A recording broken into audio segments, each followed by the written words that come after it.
Good news. You only have to deal with 2 more Mondays before the draft gets here. In that spirit, let's get into another Mock Draft Monday.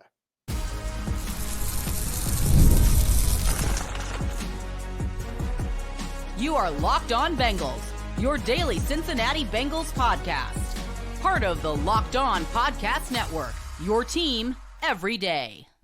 That intro is fire, Jake.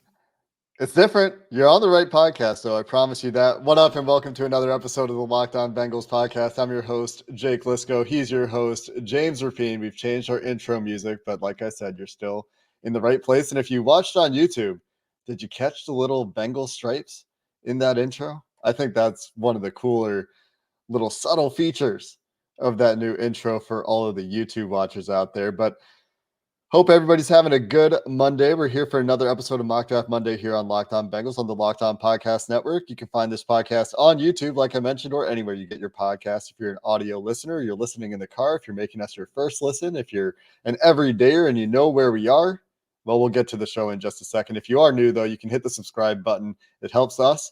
It helps you get our content every day. And this might be one of the last times, James, that we go to a simulator. We might not get back to a simulator. We're taking a peek at Pro Football Network today, and there will be more mock drafting on this podcast in some way, shape, or form. It just might not use a simulator after this, because at that point we might be trying to project things with our own brains and trying to come up with our own Bengals 7-round scenarios without the help of simulators. And real quick, before the YouTube commenters get on Jake, it is our Mock Draft Monday episode. Most of our audio audience listens on Monday morning or Monday at some point during the day, even though we are, in fact, recording on Sunday, and this is airing on Sunday evening. We get it. We know the day. I promise you we do. I promise. So just in case you're wondering, yes, it is a Sunday for the YouTube audience, at least some of the YouTube audience, right? Well, and some of the audio audience, but most of our audience still listens to this the day after we upload it, the morning after in particular. That's why we call it Mock Draft Monday, for all the people out there that are confused. We do get those comments, so you're right. I get the tweets like, last time I checked, it's still March, or last time I checked, it's Sunday. And then I just wait until the next day and I'm like, what is it now?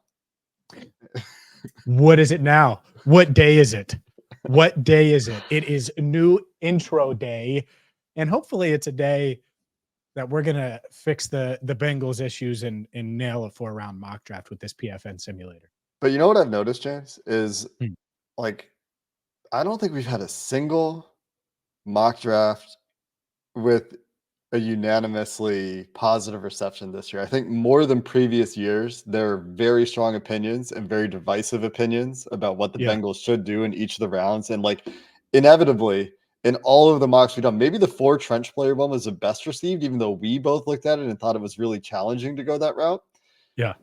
Because it was 4 trench players. I think it was just, 4 trench players. Do that. People want trench players. But every single mock we've done, there's been at least one pick where people have been like, oh no, anything but that, anything but Keon Coleman, anything but Amarius Mims. Like, they're very strong opinions on some of these players. Which I think is so interesting, because the idea that you could be team trenches and then out on Amarius Mims does not lock in. You follow anyone that's smart football wise. Let's just say you don't think we're smart. Okay, fine. And there are people out there that think that. That's fine. But any There sure are. Any smart football analyst has said, oh yeah, Amarius Mims could be one of the top tackles in this draft class by far. Right. And so, like, let's say we take him, and we haven't fired up the simulator yet, but there will be people that are like, no way, he's injury pro. He's Cedric Ogbuehi. He is 30,000 times the prospect Cedric Ogbuehi was coming out. It's not even, it's apples to Jeff Ruby's steaks. It really is. I mean, in that draft, we told you, maybe not, we weren't on this podcast at the time, but if you were following either of us on Twitter, we all would have told you the same thing, that Cedric Ogbuehi is not worth that pick. Anyway, speaking of firing up the simulator, let's fire up the PFN simulator. One of the reasons we haven't been using this one lately, and we'll see what happens as I press this button, is that the quarterbacks weren't getting picked where they should have been picked, in my opinion. But it looks like they fixed that issue. So here we are back on the PFN simulator with quarterbacks going 1, 2, 3, Marvin Harrison going 4, Joe Alt 5, Malik Neighbors, Olufashanu, Layatu Latu, Roma Dunze, JJ McCarthy getting picked ahead of the Vikings by the Raiders. The Raiders jumping up ahead of the Vikings and breaking the Vikings' heart, picking their quarterback, JJ McCarthy. Although the Vikings are going to trade up, I think, in real life. Dallas Turner, 12, Tali Fuanga, 13, Amarius Mims, 14, just like we were just talking about. He could go top 15. Although Lance Zierlein has also speculated that he could fall all the way out of the first round. Brock Bowers, 15, which if the Jets don't take Bowers, there's a lot of smoke indicating that the Colts will. Troy Fatanu, 16, Terry Arnold, 17. So the corner options are gone. We're not tempted or even having to pay lip service to a corner here. We can't talk about Brock Bowers and how many tackles were selected. Joel Olufashanu, and then if you count Fuaga and Fatanu, 5 tackles, including Amarius Mims, picked before the Bengals pick at 18. That, I think, is a possibility. You could also see these corners go. So the top of the PFN board here, and I think this is relatively close to the universe of players that we would talk about.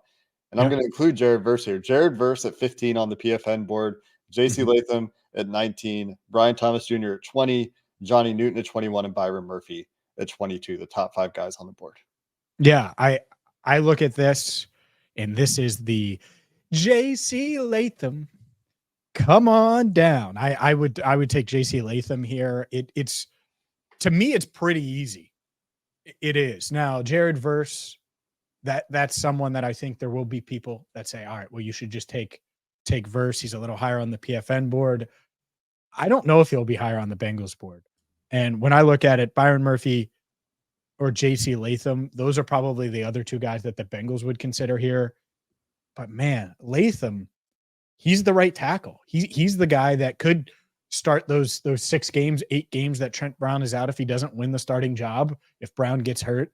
And he fits long-term because you know exactly where you're going to put him. You're going to put him at right tackle. You don't have to necessarily question about the guard stuff or anything like that. Now, he didn't test, but you know, it was interesting. I was listening to the Trench Warfare, Brandon Thorne. Yeah, he was on Dan Hort's Bengals Booth podcast. And he was like, yeah, I'm not really worried about JC Latham not testing a ton. You kind of know what he is. He wasn't going to test like an elite athlete anyway. It would have been nice, of course, if he did test. But if he's here at 18, I think it's hard, especially with Mims off the board. I think it's hard for me to go elsewhere and go with a Byron Murphy or go with Johnny Newton or Jared Verse. The data profile is pretty strong on JC Latham. The PFF data is strong. He started playing well at a young age. He's got all the measurables you would ever want at just south of 6'6", 342. He's got huge hands. He's got 35-inch arms.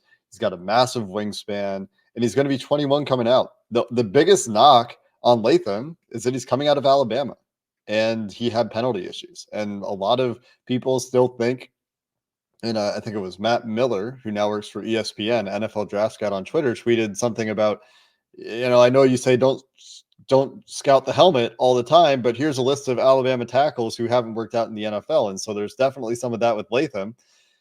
Of course, you shouldn't ever scout the helmet, but fair to wonder if Alabama has maxed him out. From a film grade perspective, he comes out ahead of Amarius Mims for most of our film graders. For me, when I watched his tape, I thought very comfortable in the first round. Of course, you don't see the penalties very clearly when you're watching the all 22 because you don't get the penalty calls when you're watching the coach's film angles. But I think the pass sets are very refined, especially for a 21-year-old. Obviously, he's incredibly strong. Obviously, doesn't move great in the open field. That's where Brandon Thorne's comment, he's not an elite athlete. And the Bengals would have missed out on the elite athletes in this scenario. I will say the one other thing here that I would consider is a trade back with this many players on the board that you're comfortable with. I would here with the two defensive tackles, Latham, and even the possibility of, if it's much later in the first round, Tyler Guyton later in the first round. I would consider a trade back here, but I would also be totally fine with picking Latham. Like I said, I think the tape for Latham very strong. Yeah, I would take Latham here, and the trade back, I think there's a clear gap after Latham. There is. Cliff. Oh, don't get me wrong. And And so offensive tackle wise, and then are you banking on one of the defensive tackles to be there? I think that's the how other far back. Yeah. risk, right? And the idea of Latham going to the Steelers, the idea of, again, I don't know about that. I would much rather stay put. So let's take JC Latham and see how the board falls. We will do that coming up next.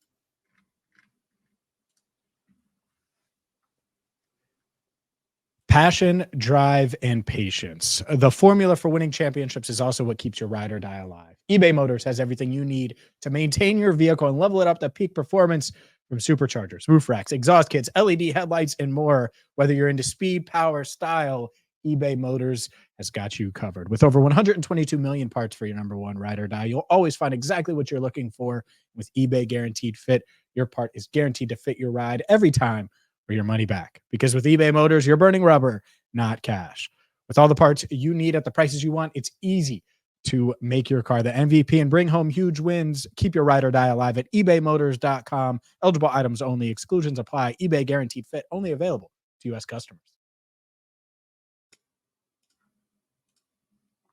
Back on the clock in the second round, we've gone first round offensive tackle out of Alabama. Scout the helmet or not. It's JC Latham, and somehow the Rams have passed on both defensive tackles in a world that I would have a hard time seeing. Johnny Newton going to the Steelers, unfortunately. Talking about players you don't want to see go to the Steelers, a couple picks People later. are going to hate it. People are going to hate that. Oh, God.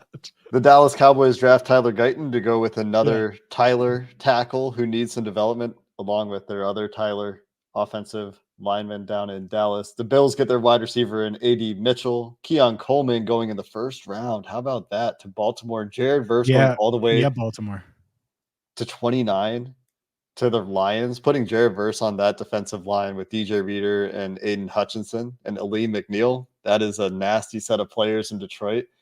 Kingsley Suamataia goes 31. Xavier Worthy to the Chiefs, looking for some speed at receiver at 32. Troy Franklin, unfortunately, doesn't make it to us, James. Your guy, 34, to the Patriots. Cooper Beebe, Christian Haynes for the interior offensive line in the second round. Fans 36 and 37. And the Steelers traded up to 40 to go get Graham Barton, who made it all the way to 40.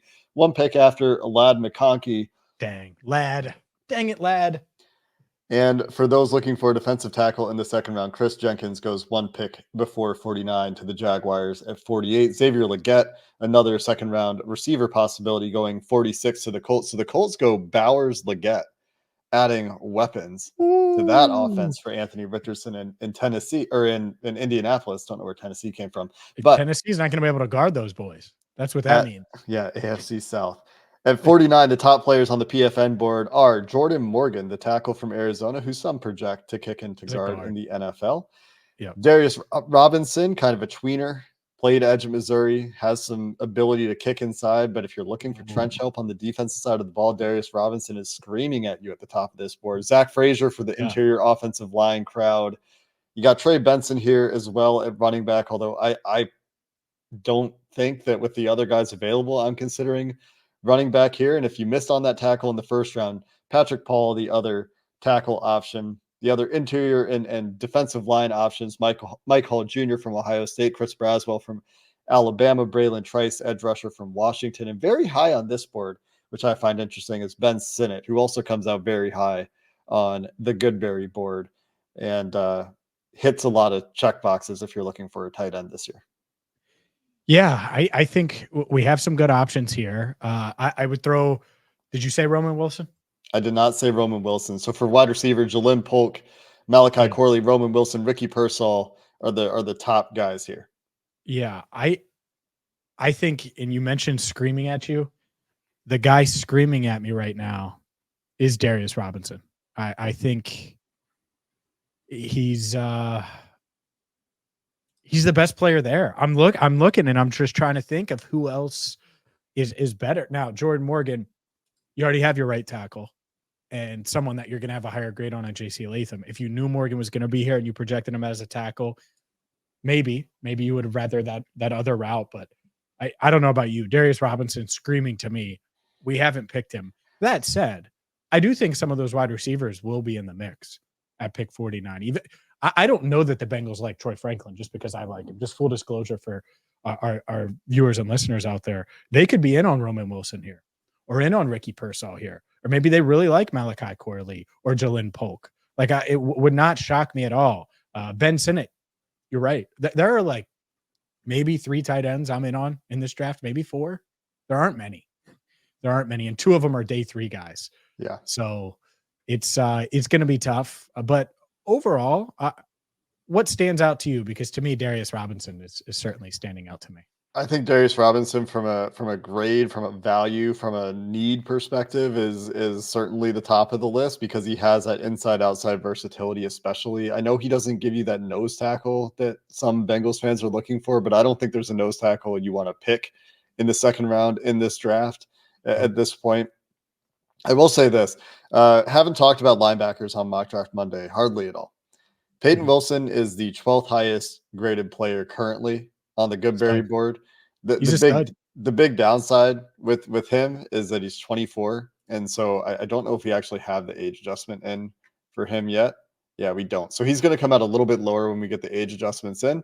The other thing that I wanted to point out here is that Ben Sinnott actually is solidly a first round, take that risk. I'm not saying take it in the first round, but I'm saying his profile screams take the risk on Ben Sinnott at some point. I'm not sure we do it here because Darius Robinson also comes out really high on our board from a film grade perspective, from a consensus perspective, from a production perspective, from a PFF formula perspective, and a solid athlete at 285. Like I said, the only thing there is that he's a tweener. And I'm not sure how the Bengals would feel about that kind of player given the texture of their defensive line right now, but a 2-time captain, the Bengals are going to love that. Great Senior Bowl, and they like Senior Bowl players too. There's a lot of reasons to think that Darius Robinson ticks a lot of Bengals boxes and could be a target, but I just don't think he'd ever be available in the second round. Yeah, well, I think he could be there in the second round. I just don't know if it's right here, to your point. To the Bengals at 49. Yeah. 6'5", 285. You mentioned the tweener. He got stronger, by the way, by his pro day, 28 reps on the bench press, like some of his testing he stood on from the combine. But yeah, I like it. I also think that if you want to end the tight end streak and break it, it's probably right here. Otherwise, and this is a 4-round mock, otherwise I'm not really considering tight end in the first 4. Because Jaheim Bell, it's probably late, and that's the other guy that I would be kind of in on. Tip Raymond is a later pick too. That's the other guy where it's like, oh, well, he could turn into a solid player, but I'm thinking round 5 or 6 for him. So this is probably the last spot to get a tight end. So up to you. You make the call. I was leaning JC Latham last round. What do you lean here? Darius Robinson or Ben Sinnott? I don't think that there's enough there with Sinnott to make me pivot off the falling player here, the falling value, especially at a position where you can project him getting onto the field, even if it's just as a 3-tech to start his career. Adding edge, depth as well, a versatile piece who could be good in both roles. And I know that Bengals fans are thinking about, oh, you're going to draft a guy and then make him change positions. You're going to Zach Carter this guy. He's a better player.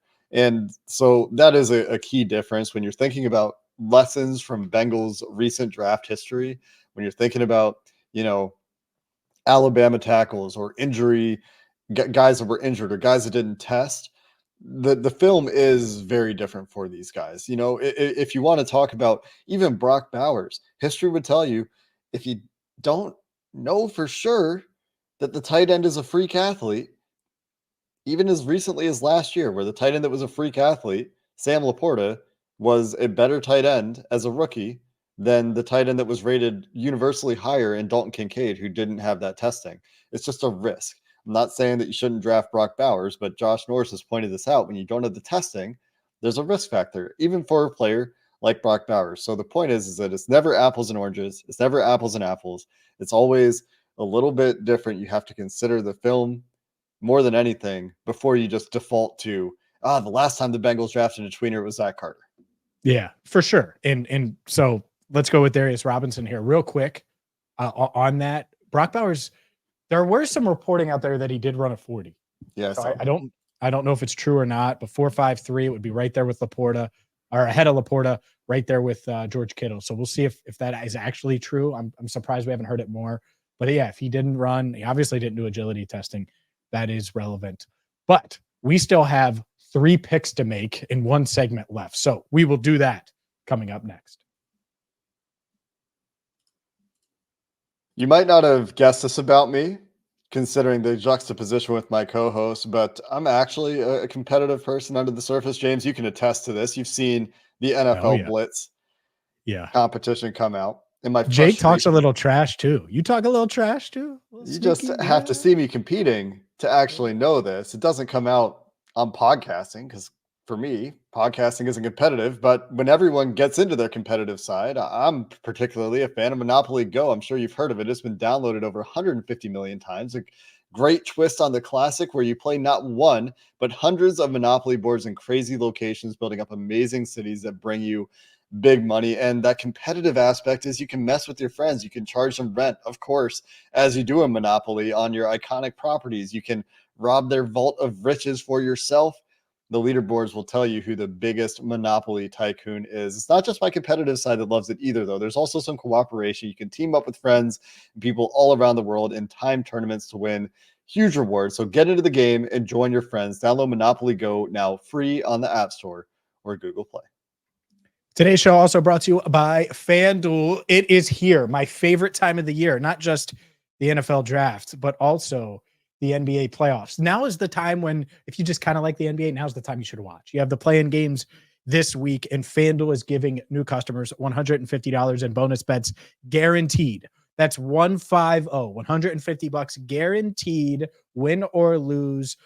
All you have to do is make your first bet right now with FanDuel.com/lockedon. So whether it's NBA, whether it's the Reds, who, as we're recording this, have won 2 straight. We'll see if they handle business and sweep the White Sox. Regardless, though, Reds, NBA play-in game, NFL draft future bets, Bengals Super Bowl futures. You can do all of that and so much more with America's #1 sportsbook and get $150 in bonus bets for free today, win or lose, by going to FanDuel.com/lockedon, at FanDuel.com/lockedon, and make your first bet an automatic win.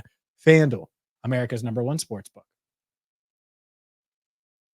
You're right. We have a lot of picks to make here, James. And as we get into the third round, Yes. our patience at wide receiver in this Pro Football Network simulator has been rewarded in ways that it should probably not be. Just to review quickly some of the big players, and this is the last time we'll do Celebrate, this. Jake. Yes. Oh yeah, we're happy. You know what's going to happen now, real quick? You know what's going to happen? People are going to say, see, you can wait until round 3. Oh, I think people are just going to say that this is unrealistic because this is crazy. But just really quickly, last time we'll do this, some of the players that were picked since our last pick. Trey Benson went the very next pick. Peyton Wilson, the linebacker, top linebacker in this class, I think by consensus, goes also to the Eagles. 2 picks later in the at 53. Jordan Morgan and Zach Frazier go 54-55. Morgan to the Browns, notably there.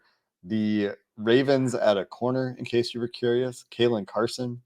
The Chiefs, a rival, just to let you know, they've added Cedric Gray. Mike Hall makes it all the way to the top of the third. Ben Sinnott at 66. So don't get our shot at Ben Sinnott here in the third round. But that's not what we're excited about either. Jonathan Brooks. So two running backs going at 67 to go compete with Joe Mixon on the Houston Texans. Jalen McMillan, Ruka Rororo, Malachi Corley, Mike Sanderstrell, Tavondre Sweat, Braden Fisk, all picked.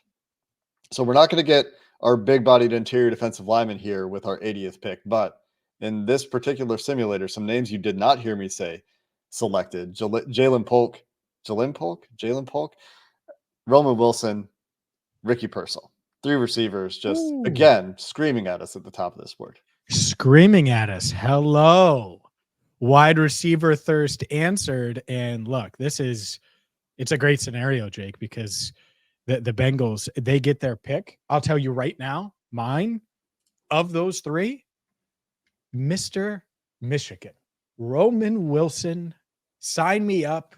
Give me the speed. Give me the guy that can go off script some. He's a little younger than Ricky Pearsall. I think both of those guys, Pearsall and Wilson, ahead of Polk for me in this fit. I would be on board with probably any of them at this stage, but certainly Wilson and Pearsall, to me, feel like just amazing values. And I'm going to go with the kid from Hawaii. It's Roman Wilson. Yeah. So the interesting thing here is actually that I don't know if the Bengals would pick any of these guys. All of these, and I even think the next one, I think they would here. in the third round, maybe they make an exception, but even Devontae Walker, who is the next wide receiver available. They met with him virtually. They did. All four of these guys do not tick their breakout age threshold. And the closest is Ricky Pearsall, who I know is the oldest prospect coming out, but he is the closest on breakout age. Not the breakout age as a perfect metric by any means. The most productive out of these guys is Polk. The most athletic out of these guys in terms of tested athleticism is Ricky Pearsall. The best in terms of the PFF formula is Roman Wilson. Roman Wilson is going to be a speedy slot guy in the NFL, and that's I think he can play it. outside. I don't think the Bengals would play him outside at his height, at 5'10", 5'11". I don't know if that would be that's not like the prototype in any way of what the Bengals have done recently on receiver. But any of these guys would be a change. Yeah, but Jamar plays like a 6'6" receiver. Like he plays above the rim. I know. I think, and that's what's interesting about receivers. Everyone says, oh, well, you can find him. Yeah, well, Pearsall's awesome. He's 25, right? Roman, he's not really 25, but close. Roman Wilson, the production isn't fully there because that Michigan offense is weird. Right. So do you trust Senior Bowl? Do you trust the off season that is? I think that's it. It's fun. So while this debate might not be had at 80, this debate could be had at 49. And that's what I think is interesting. At this stage, I think they are likely to deviate from it. And I think that this debate, like I said, it could be a very real debate they have on draft night at 49, depending on how the board falls. I know Ricky Pearsall is almost 24 and is like a fifth-year senior and all this stuff. Roman Wilson, 23, a fourth-year senior. Polk, 22, also a fourth-year senior. All these guys are pretty experienced. All these guys are pretty refined. The athleticism that Pearsall offers and the route running savvy that he offers really kind of sucks me in from a full profile perspective, though. Polk is coming out the highest on the Goodberry board right now. Just as far as full disclosure there is concerned. I just have some concerns about the size for Wilson, but he can get open. And I think I think if you're looking for guys to get open, Wilson and Pearsall would be the two you would be looking at here in terms of route running ability and fit as far as slot receivers, because I think that would be their role, at least immediately for the Bengals. Sure. It would be instant. I agree with that. Yeah. Yeah. I want the deeper threat, the guy that I think has a little bit of a higher ceiling. So I would go with Roman Wilson here. It is close and they're very similar, but I would lean that way. But we do have all the testing for Ricky, that fifth-year senior stuff. That's the one thing size-wise he has it. He is 6'1", 190. And so I'm open to either because I think both of these guys would be open for Joe Burrow. They're all good prospects, I think, especially in the third round. Like I said, we would expect these guys to be picked earlier. Polk has more of that inside-outside versatility as far as I remember it. He played 70% of his snaps outside in college. Pearsall and Roman Wilson right around 40% each. So a little bit more inside-outside versatility with Polk, if that's one of the things that you're looking for. But I'm happy to continue to pick your favorite guys here, James. Make this the James Rapien mock draft Monday. I don't disagree. You were with in on any Robinson of these and Latham. Come on now. Like I said, I don't disagree with any of these, but you've been more aggressively setting the tone here. So we have spent way too much time on this pick. We're going to pick Roman Wilson and make two more quick picks here. And then we got to get out of here. Jalen Polk makes it all the way to 97 if you want to double down. Dwayne Carter available. Dwayne Carter, McKinley Jackson available for those wondering. Audric Esteve, certainly someone that I could see the Bengals considering this early. Cornerbacks, Kalen King, Andrew Phillips out of Kentucky and Penn State. Malik Mustafa, one of the few safeties the Bengals met with, just to call that out, Wake Forest here as well. Yeah, Jermaine Burton, for those wondering. I don't think the Bengals would be in on him because he's been to 52 schools. Mekhi Wingo, the defensive tackle to LSU, if you're looking that way here. Brandon Coleman's still available. I think if he's still around right now, you'd start to consider him as well out of TCU. Interestingly, in the PFF simulator, you can get Brandon Coleman in the 7th round pretty much every time. If you're looking to double up at tackle, Matt Goncalves, man, that is impossible to say. I know why no one else on I've heard so many podcasters actually skip saying his name. Javon Foster from Missouri and Christian Jones stand out to me the most there. Brandon Coleman, It's Gonzalez. Mason McCormick. Is it just Gonzalez? Gonzalez.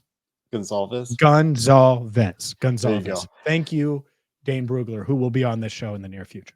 Brandon Coleman and Mason McCormick, although Coleman has some tackle guard flexibility, the top of the tackle board, the guard board, and Tanner Bortolini, Bo Limmer, the top of the center board. If you wanted to look defensive tackle here, like you mentioned, Dwayne Carter, McKinley Jackson, Mekhi Wingo, I'd actually be inclined to pick Mekhi Wingo out of this group. I think he comes out the highest on our board. He's young. He has some pass rush upside. He has the production. I would be looking Mekhi Wingo for the interior defensive lineman here. I know he's, again, a little bit smaller. He weighed 284 at 6 foot. So that kind of maybe tells you maybe look away from defensive tackle here. I like Estime. I don't know if this is where I like him. I like Jalen Wright a lot. He's much lower on this board. I would pick Jalen Wright happily here. Allen, Estime, and Wright. The fact that all three are there and there's another pick at 18 picks at pick 115. I say we hold off on running back because of that. Because there are 3 guys at least that you like in this stage. None of the corners are yelling at me. None of the defensive tackles. We could take Mekhi Wingo here. He's consensus 116. He's lower on the consensus. You might be able to get him later. He's 117 on the PFN board as well. It feels a little reachy to me, but maybe that's where we are. McKinley Jackson got a 6th, 7th round grade from Dane Brugler. Cade Stover, if you believe in Cade Stover's athleticism and the developmental bit there, you could take Cade Stover, but I know that more people are probably in your boat than not. Like you said, I don't think the Bengals are drafting Jermaine Burton. Could be just a familiarity thing for me in corner, though. Like maybe the right pick here is corner, and I'm just not seeing it. Maybe the right pick is Dwayne Carter, but he's also coming out much lower on our board and on the consensus board right there with Mekhi Wingo. So we could go Mekhi Wingo here, take some pass rush upside, and people will just be very upset that we don't have a nose tackle. Yeah, they would. I think Kalen King is too early. Let's go with Mekhi Wingo here and see what we can get later, because the Bengals aren't taking a nose tackle most likely on day 2. It'll probably be a day 3 later round option. And McKinley Jackson falls, Audric Estime falls, and I would not be shocked if Estime is the pick here. Malik Washington is there, and that one's interesting, especially if they wait on receiver. Taking him around here would certainly be something I would consider. Zach Zinter available for those wondering. Christian Jones, Bortolini's still there, but overall, I think that this is the Estime pick. What do you think? I think I would believe the Bengals would pick Estime here, but I am very tempted by Brandon Coleman in the 4th round as well. I think the tackle guard versatility is real. He might even be a better tackle. He would probably provide you some better depth. I think Jamari Thrash from Louisville is an interesting name. Kyrie Jackson from Oregon, an interesting name at corner that you could also discuss here. But Audric Estime fits a lot of things that you like or will be looking for the Bengals as a complementary back. He's got a proven track record of missing tackles. He could develop from a good system into a souped up Samaje Perine, which is a role this Bengals offense needs. He doesn't have the top end 40 time, but you have that with Chase Brown. So I see it as a good fit from a complementary perspective, and you get that weapon. That would go with a couple of trench players. We've got JC Latham, we've got Darius Robinson, we've got Mekhi Wingo. So, maybe some of you like McKinley Jackson and think this is a place to take him. Dane Brugler putting a 6th, 7th round grade on him really, really gives me pause as far as, just taking a nose tackle early here. And I'm not sure, like Jordan Jefferson might be the only other one that I would consider. And he has some data that suggests he's worth the gamble, and he's 6'2", 313. So he's a bigger guy, but I could go Audric Estime here. Yeah, let's go with Estime. So JC Latham, Darius Robinson, Roman Wilson, Makai Wingo, Audric Estime. It's pretty solid. Weapons and trenches. We'll see what the Bengals do. But Jake Liscow, we are way late for We're way late. our Monday show. We're going to make people so angry. This mock draft Monday actually went into Monday. It was so long. Yeah. So hopefully you enjoyed the mock, but Jake, take us out of here. Yeah, we got to go. Thanks for listening to this episode of the Mocked On Bengals podcast. Let us know how much you hate or love it in the comments. Until next time, thanks for listening. Hoo day, and have a good one.